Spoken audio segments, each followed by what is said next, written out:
जो क्वार्टर हैं इनका कोई देखभाल नहीं करता है या फिर किसी की जिम्मेवारी नहीं है इन क्वार्टर्स की। क्योंकि इन्होंने देखा कि कुछ लोग 7-8 क्वार्टर पे कब्जा किए हैं और इन्होंने अखबार में पढ़ा कि 5,500 क्वार्टरों पे कब्जा है, तो ये सोचा कि भाई इसकी कोई जिम्मेवारी नहीं ले रहा है, ये लावारिस पड़ा है, तो इन्होंने सोचा कि हम लोग भी यहाँ रहेंगे, रोजी रोजगार करेंगे और कुछ रैयत स्थानीय युवा यहाँ रहने लगे।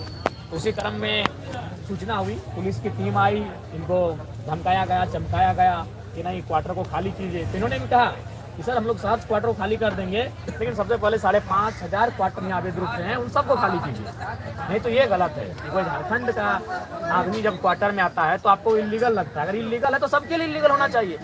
उसी क्रम में इनकी बहसबाजी होती है, काफ़ी टकराहट होती है, गर्म माहौल उत्पन्न होता है और लगभग उस समय हम धनबाद में होते हैं, मेरा कार्यक्रम होता, तो हमें सूचना मिली, तो हम बोले देखिए आप लोग अच्छा से रहिए, प्रशासन से आप मौखिक लड़िए, किसी रूप से शारीरिक रूप से हिंसा और लड़ाई किसी तरह से नहीं होगी। मौखिक लड़िए मतलब अपना तर्क रखिए, आप बातचीत कीजिए, अपने शब्द को रखिए, अपने आर्गुमेंट्स को रखिए, लेकिन प्रशासन से बिल्कुल किसी प्रकार से मैंने माहौल ख़राब नहीं करना है। हम आ जाएंगे। तो फिर 2 बजे रात को हमें फुर्सत मिला, हम आए। जब हम आए तो थोड़ा सा हॉट टॉक प्रशासन से हमारा भी हुआ।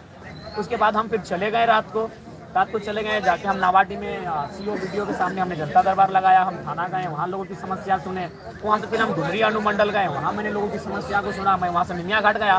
फिर मुझे सूचना मिली कि नहीं इस बार एसडीएम आए हैं और महिला पुलिस भी आई है और बाकायदा लाठीचार्ज भी हुआ है। तो फिर हम वहाँ से भागे भागे यहाँ तक आए कि देखिए अगर आवास पे जाके ऐसा चले जाना या रहना अगर गलत है तो बिल्कुल हम भी कहते हैं गलत है, लेकिन सवाल है 5,500 क्वार्टर भी खाली होने चाहिए। और जिस प्रकार से लोगों की मनमानी है झारखंडियों को दबाने की, डराने की, उस पर अब विराम लगना चाहिए। आपने आवेदन दिया था?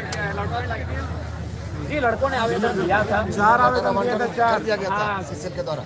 कि वो तो हमें जानकारी नहीं है। 4 तारीख आवेदन दिया गया, 4 आवेदन दिया हुआ 4 तारीख इन्होंने आवेदन दिया था और 4 तारीख लेकिन यहाँ आवेदन और प्रोटोकॉल और कानूनों की प्रक्रिया का मायने नहीं है। यहाँ आपका कोई किसी रसूखदार व्यक्ति से आपकी पहचान होनी चाहिए जिनका कोला में प्रभाव है। क्योंकि सीसीएल का मामला है तो ऐसे लोगों को ये तुरंत आवंटित कर देते हैं। बगल में ही ये लोग कुछ नाम बता रहे हैं कि कोई एक व्यक्ति 7-8 क्वार्टर कब्जा करके बैठा है, तो इसमें जो मन बढ़ा ना तो इसका कारण कहीं ना कहीं सीसीएल की उदासीनता है।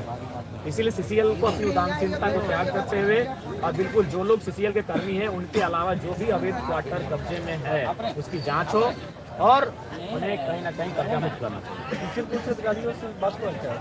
जी जनरल मैनेजर से हमारी बात हुई है और बिल्कुल हम लोग एक तरह से ये एक बहाना था इस आंदोलन को चर्चा में लाने का, इस विषय को चर्चा में लाने का, और हमें लगता है कि हम लोग अपने उस मकसद में कामयाब रहे हैं।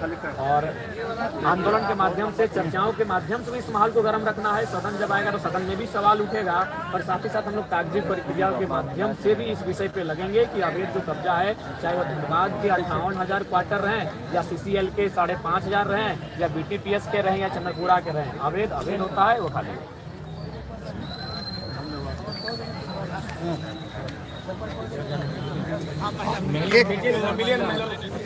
एक